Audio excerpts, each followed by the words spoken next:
Ma'am क्या नाम है आपका? रश्मि सहरावत। कहाँ से आए हो? मैं विशाखापट्टनम से आई हूँ। अच्छा, विशाखापट्टनम से इतनी दूर आए हो।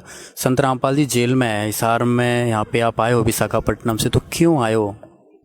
देखिए, परमात्मा के दर्शन करने के लिए आपको कोई मौका नहीं चाहिए कि आप क्यों आए हैं। ये क्वेश्चन अपने आप में एक वेग क्वेश्चन है।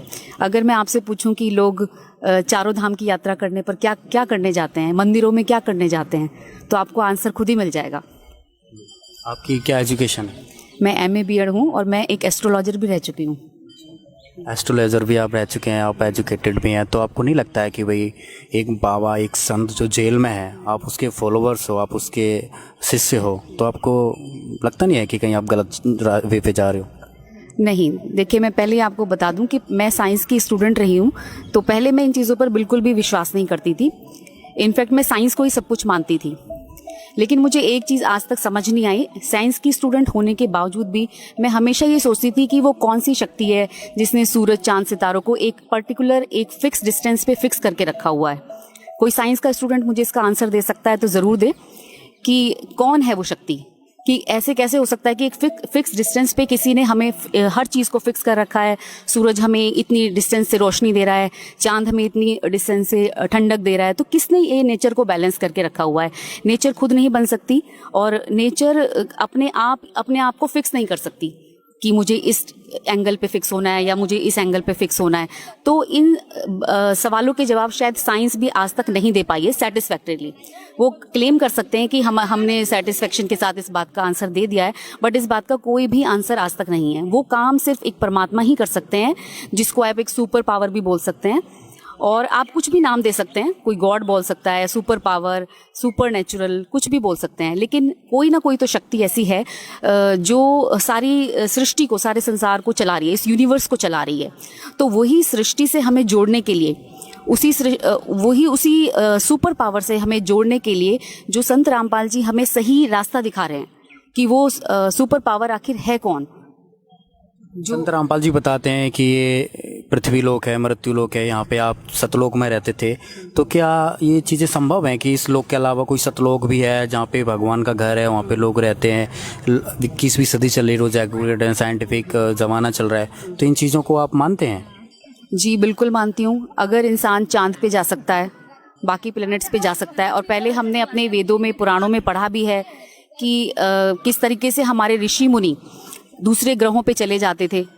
बहुत सारे ऋषियों के ऐसे एग्जाम्पल मिलते हैं कि जो बहुत सारे लोगों के ऊपर जाके वहाँ रिसर्च किया करते थे, वहाँ जाते थे और फिर वापस आते थे। तो कोई ना कोई तो उनके पास कला होगी ऐसी, या बोल सकते हैं आज के हिसाब से अगर आप मतलब एक एजुकेटेड पर्सन की लैंग्वेज में सुनना चाहते हैं तो आप बोल सकते हैं कि उन्होंने PhD की हुई थी इस चीज़ पर, कि वो अपनी बॉडी को छोटा बड़ा सब कुछ कर सकते थे। तो सब कुछ पॉसिबल है। आज भी तो इंसान चांद पे जा रहा है और रिसर्च कर रहा है। अभी एक रिसेंट एक इम्प्रूवमेंट हुआ है, नासा ने, अभी आपको सबको पता हो क्या क्या किया है। तो नासा तो वो काम अब कर रही है जो हमारे ऋषि मुनि संत पहले कर चुके हैं, और ये सब का ज्ञान जो है हमें गुरुजी दे रहे हैं कि इसके पीछे आखिर कारण क्या है, कि कैसे कर पाते हैं लोग ऐसा। तो ये सब सिद्धि शक्तियाँ, आप पुराने टाइम की लैंग्वेज में बोलेंगे तो ये सब सिद्धि शक्तियाँ हैं, और अगर आज आप विज्ञान की लैंग्वेज में बोलेंगे तो ये सब PhD या उस पर उन्होंने महारत हासिल कर ली है। संत रामपाल जी के बारे में जो समाज सुधार का योगदान है वो क्या है? समाज सुधार के लिए देखिए, मैं भी काफ़ी दिनों से देख रही हूँ। जब से मुझे होश आया है, मैं समझने लगी हूँ दुनिया की प्रॉब्लम्स क्या क्या हैं। जैसे ये आपका ड्रिंक करने की वजह से कितनी लाखों फैमिलीज़ बर्बाद होती हैं, औरतें कितने दुख में जीती हैं, उनके बच्चे कितने दुख में जीते हैं एक इंसान की वजह से। तो गवर्नमेंट के इतने सारे प्रयास करने के बाद भी, गवर्नमेंट इतनी नई नई स्कीम चलाती है लेकिन उनका ज़ीरो रिजल्ट रहता है। इतना पैसा खर्च करती है, करोड़ों विज्ञापनों पे खर्च करती है। तो मैं ये बोलना चाहूँगी कि संत रामपाल जी तो सिर्फ एक बार आप सत्संग सुन लीजिए, उसी से ये आपकी प्रॉब्लम दूर हो जाएगी। जितने भी परिवार आज इस समस्या से जूझ रहे हैं कि उनके परिवार बर्बाद हो रहे हैं सिर्फ इस एक आदत की वजह से, तो आप सत्संग सुन लीजिए। और सत्संग सुनने से सिर्फ एक यही नहीं, बहुत सारे विकार दूर होते हैं इंसान की, जो भी प्रॉब्लम्स हैं, कुछ बीमारियां भी दूर होती हैं। और एक तरह से मैं कह सकती हूँ, एक तरह से पूरा आपका शुद्धिकरण हो जाता है। एक आत्मा का शुद्धिकरण, आपके विचार शुद्ध हो जाते हैं। जब आपके विचार ही शुद्ध हो गए तो फिर आपको कहीं जाने की ज़रूरत ही नहीं है, प्रॉब्लम्स अपने आप ही बहुत कम हो जाएंगी, या बोल सकते हैं कि ख़त्म ही हो जाएंगी प्रॉब्लम्स। तो एक तरह से संत रामपाल जी एक समाज सुधार का काम कर रहे हैं, जो कि आज तक कोई भी नहीं कर पाया है, जिसको मैंने प्रैक्टिकली फील किया है।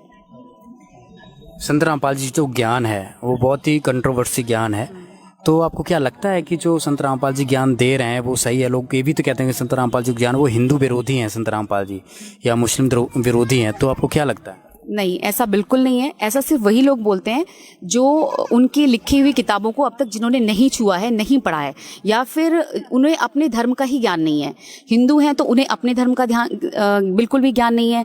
सिर्फ गीता के ऊपर वही लोग लड़ते हैं जिन्होंने गीता का आज तक एक भी पेज खोल के नहीं देखा है, उन्हें पता ही नहीं है कि गीता में लिखा क्या है।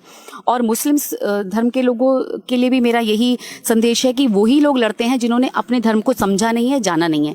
और संत रामपाल जी सारे धर्मों को मिलाकर एक साथ जोड़ते हैं और सभी से ज्ञान देते हैं। जब वो अपना प्रवचन, या कह सकते हैं जब वो अपना बैठते हैं, अपना प्रवचन देते हैं, तो आप देखेंगे कि वो एक टीचर की तरह होते हैं। जो सारी बुक्स उनके दोनों तरफ इतनी बुक्स का ढेर होता है, उसमें हर धर्म की, दुनिया के हर कोने की जितने भी धर्म एग्जिस्ट करते हैं, या जो भी है संत हैं, जो भी मत हैं, उन सब की बुक्स वो लेकर बैठते हैं और सब ही बुक्स प्रोजेक्टर पर खोल कर दिखाते हैं, ताकि किसी को कोई डाउट ही ना रह जाए कि हम सही ये संत सही बोल रहे हैं कि नहीं। वो विद प्रूफ दिखाते हैं हर चीज़ को कि मैं जो बोल रहा हूँ ये मेरा मत नहीं है, और ये सब ऑलरेडी पहले लोग लिख चुके हैं। बस आपको दिखाना है, आपको सिर्फ प्रूफ के लिए दिखाना है कि मैं जो बोल रहा हूँ वो मेरी साइड से नहीं है, ये ऑलरेडी है, एग्जिस्ट करता है। संत रामपाल जी चाहते क्या हैं? संत रामपाल जी का उद्देश्य क्या है? संत रामपाल जी एक तो समाज सुधार उनका पहला उद्देश्य है, और दूसरा है हमें सही भक्ति का ज्ञान कराना और परमात्मा से जोड़ना। परमात्मा से जुड़ते ही इंसान की आत्मा प्योर हो जाती है और वो गलत काम की तरफ नहीं चलेगी। और जब गलत काम की तरफ वो चलेगी ही नहीं, तो फिर हमें गवर्नमेंट की चलाई हुई किसी भी समाज सुधार की पॉलिसी की कोई ज़रूरत ही नहीं है। फ्री में घर बैठे ही हम अपने समाज का सुधार कर सकते हैं और एक सुखी जीवन जी सकते हैं। बहुत बहुत धन्यवाद। Thank you.